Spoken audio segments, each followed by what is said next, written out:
의사 선생님, 매일 아침 달걀 후라이 하나씩 먹어도 괜찮다고 하셨잖아요. 그런데 왜 제 가슴이 이렇게 아픈 거죠? 78세 이순자님의 절망 섞인 목소리가 응급실을 가득 채웠습니다. 새벽 4시 갑작스런 가슴 통증으로 119에 실려온 이순자님은 평생 건강하다고 자신했던 분이었죠. 매일 아침 달걀 후라이 2개씩 30년을 거르지 않고 드셨다고 하더군요. 건강에 좋다고 해서 매일 먹었는데 하며 흘리시던 눈물이 지금도 생생합니다. 그 순간 저는 깨달았습니다. 우리가 건강하다고 믿고 매일 먹는 그 달걀이 어떤 분들에게는 심장을 위협하는 시한폭탄이 될 수도 있다는 사실을요. 특히 우리 어르신들에게 말입니다. 달걀 자체가 나쁘다는 게 아닙니다. 문제는 어떻게 먹느냐에 있었던 것이죠. 이순자님의 경우를 보면서 제 자신을 돌아보게 되었어요. 과연 나는 환자들에게 올바른 조언을 해왔을까? 달걀이 좋다고만 했지 어떻게 먹어야 하는지에 대한 구체적인 가이드는 제대로 드리지 못했던 것 같거든요. 그날 밤 집에 돌아와서 의학 논문들을 다시 찾아봤습니다. 달걀과 심혈관 질환의 상관관계, 조리법에 따른 콜레스테롤의 변화, 연령별 달걀 섭취 권장량. 공부하면 할수록 놀라운 사실들이 드러났어요. 안녕하십니까? 올해 84세 내과 전문의 유정태입니다. 저는 지금도 직접 환자들을 진료하고 아침마다 작은 텃밭에서 허브와 채소를 재배하고 있습니다. 텃밭 일을 하다 보면 자연스럽게 몸도 움직이게 되고 무엇보다 흙을 만지는 일이 마음을 편안하게 해주더군요. 지인들은 종종 묻죠. 그 나이에 어떻게 진료를 계속하세요? 사실 저도 한때 건강이 무너졌던 경험이 있거든요. 오늘은 그 이야기와 함께 우리 어르신들이 매일 먹는 달걀에 숨어있는 진실을 조심스럽게 말씀드리려 합니다. 40년 넘게 환자들을 만나오면서 느낀 건데 작은 식습관의 변화가 때로는 어떤 약보다도 강력한 치료 효과를 보이더라고요. 이 영상은 끝까지 보셔야 전체 맥락을 정확히 이해하실 수 있으니 5분만 시간을 내어 함께 해주세요. 참고로 미리 말씀드리자면 다소 어려운 의학용어가 나오는 경우 편안히 흘려 들으셔도 이해에는 무리가 없으실 겁니다. 중요한 건 원리를 이해하시는 거니까요. 그리고 이 정보가 도움이 되실 것 같다면 구독과 좋아요 부탁드립니다. 혹시 여러분도 매일 달걀 드시고 계시나요? 그 방식이 오히려 건강을 해치고 있을 수도 있다는 사실 알고 계셨습니까? 제가 직접 경험한 이야기부터 들려드릴게요. 지금으로부터 6년 전 78세였던 저는 매일 아침 프라이팬에 달걀을 2개씩 지져 먹곤 했습니다. 40년 넘게 이어온 습관이었죠. 의사인 내가 몸에 해로운 걸 먹겠어? 하는 자신감도 있었고요. 달걀은 완전 단백질 식품이니까 많이 먹을수록 좋다고 생각했거든요. 실제로 환자들에게도 달걀은 좋은 단백질원이니까 꾸준히 드세요 라고 권했었어요. 아침 일과는 항상 똑같았습니다.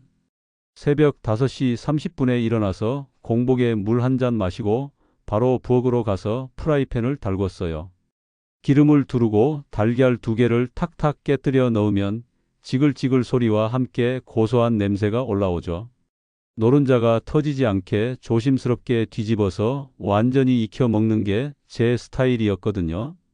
그런데 그날도 평소처럼 아침 공복에 뜨거운 달걀 후라이를 2개 먹고 진료를 시작했는데 첫 번째 환자를 보고 있던 중이었어요.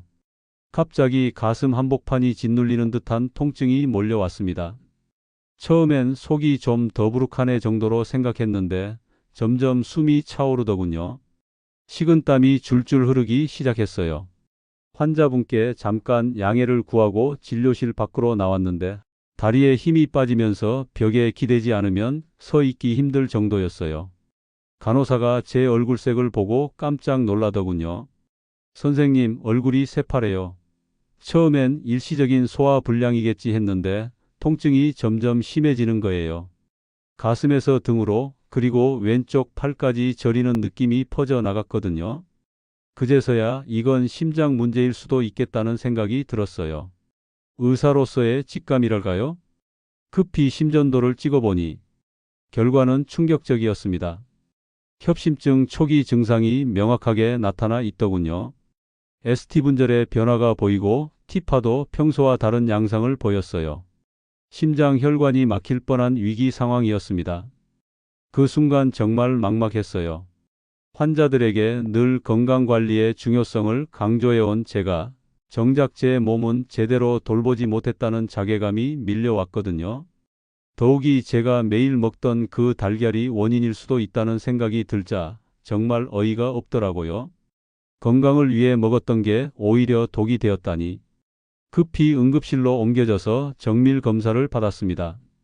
혈액 검사, 심장 초음파, 관상동맥 CT까지. 결과를 기다리는 동안의 그 시간이 정말 길게 느껴졌어요. 평생 남의 병을 진단해 왔는데 제가 환자가 되어 침대에 누워 있으니 이상한 기분이었거든요. 더 놀라운 건 정밀 검사 결과였습니다. 혈중 콜레스테롤 수치가 280mg/dl까지 올라가 있더군요. 정상 수치인 200mg/dl을 훌쩍 넘어선 수준이었어요. LDL 콜레스테롤 나쁜 콜레스테롤은 190mg/dl로 위험 수준이었고 HDL 콜레스테롤 좋은 콜레스테롤은 35mg/dl로 정상 하한선 아래였어요. 중성지방도 250mg/dl로 높았고요. 원인을 찾다 보니 매일 아침 공복에 먹던 그 달걀 후라이가 주범이었습니다. 특히 고온에서 조리된 노른자의 산화 콜레스테롤이 혈관벽에 쌓이고 있었던 거죠. 달걀 하나에는 약 186mg의 콜레스테롤이 들어있는데 제가 매일 2개씩 먹었으니 370mg을 섭취한 셈이었어요. 하루 권장량인 300mg을 훌쩍 넘었던 거죠. 게다가 공복에 기름진 음식을 먹으면 담낭에서 담즙이 급격히 분비되면서 소화기관에 부담을 주게 됩니다. 이런 상태가 수십 년간 반복되면서 제 몸에 누적된 거였어요. 그날 이후 제 식탁과 식습관은 완전히 바뀌었습니다. 제가 그렇게 조심하던 그 달걀이 오히려 제 건강을 갉아먹고 있었던 겁니다. 병원에서 퇴원하면서 담당 의사가 해준 말이 아직도 기억나요. 유 선생님, 달걀을 완전히 끊으실 필요는 없어요. 다만 어떻게 드시느냐가 중요합니다. 그 말이 제게는 새로운 시작의 신호탄이었어요. 혹시 여러분도 달걀은 몸에 좋은 줄로만 알고 매일 똑같은 방식으로 드시진 않으신가요? 저는 약이 아닌 달걀 섭취법 자체를 바꾸는 것으로 회복을 시작했습니다. 프라이에서 반숙 삶은 달걀로, 그리고 아침 공복이 아닌 점심으로 옮겼어요. 처음엔 반신반의했죠. 이런 작은 변화로 뭐가 달라질까 싶었거든요. 40년 넘게 해온 습관을 바꾸는 것도 쉽지 않았고요. 첫 주는 정말 힘들었어요. 아침에 일어나면 자동으로 부엌으로 발길이 향하고 프라이팬을 찾게 되더라고요. 대신 따뜻한 물 한 잔을 마시고 간단한 미음이나 죽으로 아침을 시작했습니다. 달걀은 점심때 반숙으로 삶아서 하나만 먹기로 했어요.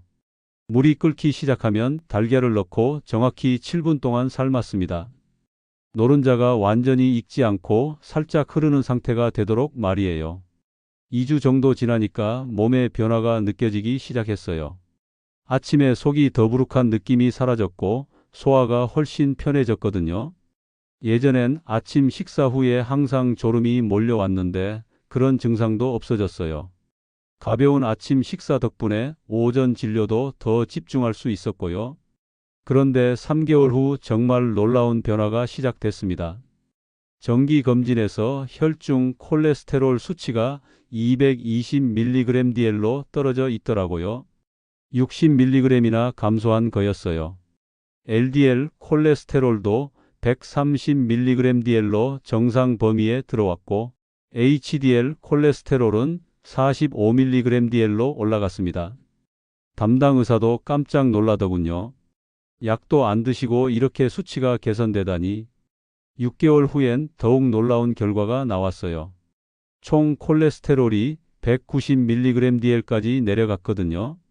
정상 범위 내에서도 최적 수준에 도달한 거죠. 가슴 통증도 점차 사라지더군요. 계단을 오를 때 숨이 차던 증상도 많이 완화되었고 전반적으로 활력이 넘치는 느낌이었어요. 더 신기한 건 소화가 한결 편해졌다는 거였습니다. 예전엔 식후마다 속이 더부룩하고 트림이 자주 나왔는데 그런 증상도 말끔히 사라졌거든요. 위 내시경을 다시 해보니 위염 소견도 많이 호전되어 있더라고요. 위벽의 발적이 줄어들고 위산 분비도 정상화된 상태였어요. 달걀을 끊지 않고도 건강을 되찾은 경험은 저에게 어떻게 먹느냐가 무엇을 먹느냐보다 중요하다는 진리를 가르쳐 주었습니다. 이건 단순한 이론이 아니라 제 몸으로 직접 체험한 살아있는 경험이에요. 환자들에게도 이 경험을 바탕으로 더 구체적이고 실용적인 조언을 드릴 수 있게 되었죠. 지금부터 그 구체적인 실천 방법을 말씀드릴 테니 끝까지 들어주시고 도움이 되셨다면 구독과 좋아요 버튼도 부탁드립니다. 여러분은 달걀을 어떻게 드시고 계시나요? 오늘부터 바꿔야 할 습관은 어떤 것일까요? 첫 번째, 달걀을 아침 공복에 먹지 마세요. 이게 정말 중요합니다. 공복 상태에서 기름진 달걀 후라이를 먹으면 위장과 담낭에 엄청난 부담을 주거든요. 실제로 76세 조영부님은 매일 아침 공복에 프라이를 드시다가 담석이 악화되어 수술까지 받으셨어요. 조영부님이 처음 저를 찾아오셨을 때의 모습이 아직도 생생합니다. 오른쪽 옆구리 통증 때문에 밤에 잠을 못 자겠다고 하시더라고요. 초음파 검사를 해보니 담낭에 1.5cm 크기의 담석이 여러 개 발견되었어요. 조영부님이 제게 하신 말씀이 아직도 기억납니다. 선생님, 건강하려고 먹었던 달걀이 이렇게 제 몸을 아프게 할 줄은 꿈에도 몰랐어요. 공복 상태에선 위산 분비가 활발해지는데 여기에 갑자기 기름진 음식이 들어가면 위벽에 자극을 주게 됩니다.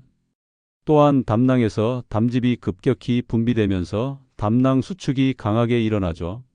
특히 60세 이상 어르신들은 위 기능이 약해져 있고 담낭 운동성도 떨어져 있어서 더욱 조심해야 합니다. 따뜻한 물이나 미음으로 위장을 깨운 후에 드시는 게 좋습니다. 저는 지금도 아침에 일어나면 제일 먼저 미지근한 물 한 잔을 천천히 마셔요. 그리고 30분 정도 후에 가벼운 죽이나 미음으로 아침을 시작하죠. 위염이나 담낭 질환이 있으신 분들은 특히 공복 섭취를 피해야 해요. 혹시 여러분도 달걀을 드시기 전 따뜻한 물 한 잔 챙기고 계신가요? 두 번째, 달걀은 하루 한 개 반숙으로 드세요. 노른자 속 콜레스테롤은 조리법에 따라 흡수율이 달라집니다. 고온에서 조리하면 콜레스테롤이 산화되어 혈관벽에 쌓이기 쉬워지거든요. 반면 반숙으로 조리하면 영양소 파괴를 최소화하면서도 소화 흡수율을 높일 수 있어요. 81세 김영선님은 제 조언대로 매일 반숙으로 한 알만 드시고 계신데 최근 혈관 나이 검사에서 60대로 측정되셨어요. 김영선님의 경우가 정말 인상적이었는데 처음 만났을 때는 계단 오르기도 힘들어 하셨거든요.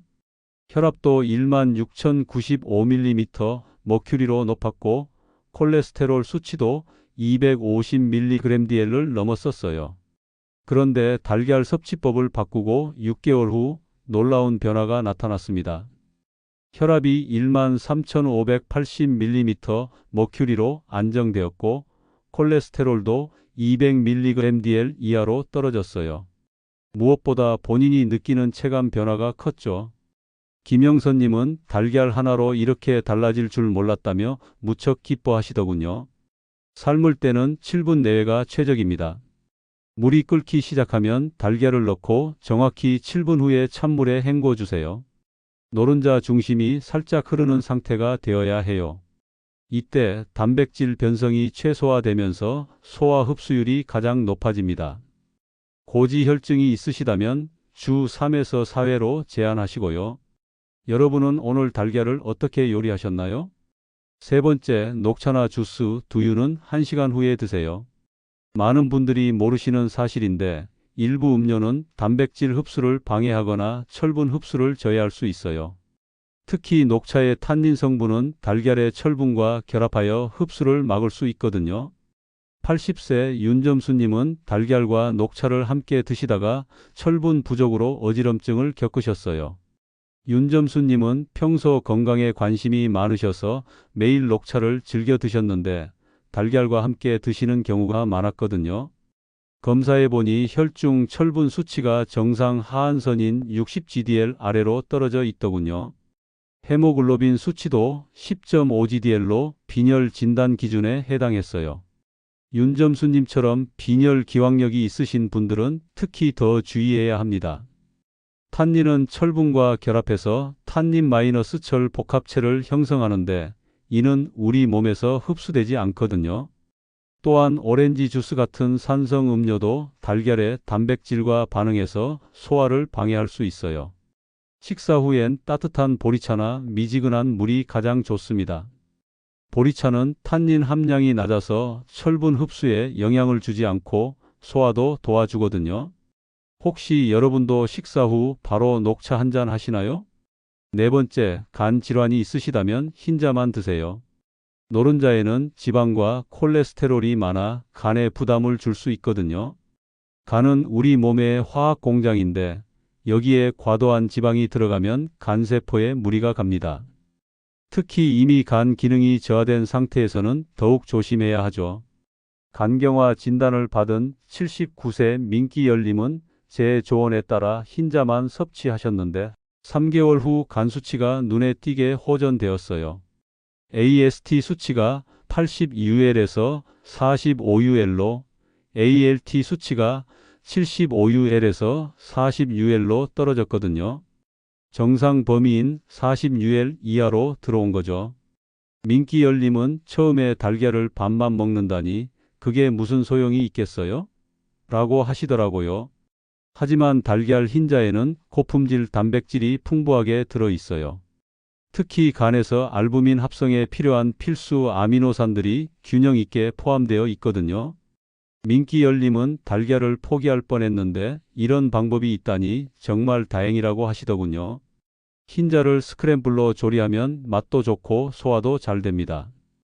프라이팬에 기름 없이 흰자만 넣고 젓가락으로 저어가며 익히면 부드러운 식감을 만들 수 있어요. 간질환이나 고지혈증 환자분들은 노른자 섭취에 각별한 주의가 필요해요. 지금 여러분의 간은 어떤 상태인가요? 한 번쯤 확인해 보신 적 있으신가요? 달걀은 잘만 먹으면 우리 몸에 정말 좋은 식품입니다. 완전 단백질 공급원이고 비타민 B12와 콜린도 풍부하죠. 특히 콜린은 뇌 건강에 도움을 주는 중요한 영양소예요. 하지만 나이와 몸 상태에 맞게 조리법과 섭취 시간만 바꾸면 달걀은 해가 아니라 보약이 됩니다. 저 역시 지금도 매일 달걀을 먹고 있어요. 다만 예전과는 완전히 다른 방식으로 말입니다. 오늘 말씀드린 4가지를 꼭 기억해 주세요. 위장을 예열한 뒤 섭취하고 하루 1개씩 반숙으로 드시며 음료는 1시간 뒤에, 그리고 간 질환자와 고지혈증 환자는 특별히 주의하시기 바랍니다. 그리고 오늘부터 한 가지 실천해 보세요. 달걀을 드시기 전 따뜻한 물 한 잔 마시기입니다. 그 작은 변화가 여러분의 건강을 10년은 지켜줄 수 있을 거예요. 제가 78세에 겪었던 그 위기를 여러분은 미리 예방하실 수 있다는 뜻이거든요. 건강한 식탁은 매일 쌓는 작은 기적입니다. 하루아침에 바뀌는 건 없지만 매일매일의 작은 실천이 모여 큰 변화를 만들어내죠. 저처럼 위기를 겪고 나서야 깨닫지 마시고 지금부터 조금씩 바꿔나가시기 바랍니다. 오늘의 영상이 여러분의 건강관리에 작은 도움이라도 되었기를 바랍니다. 제 이야기를 듣고 어떤 생각이 드셨나요? 혹시 이 정보가 도움이 될 만한 주변 분들이 계신다면 이 영상을 공유해 주세요. 구독과 좋아요도 잊지 말아 주세요. 행복한 하루 되시길 바랍니다. 감사합니다.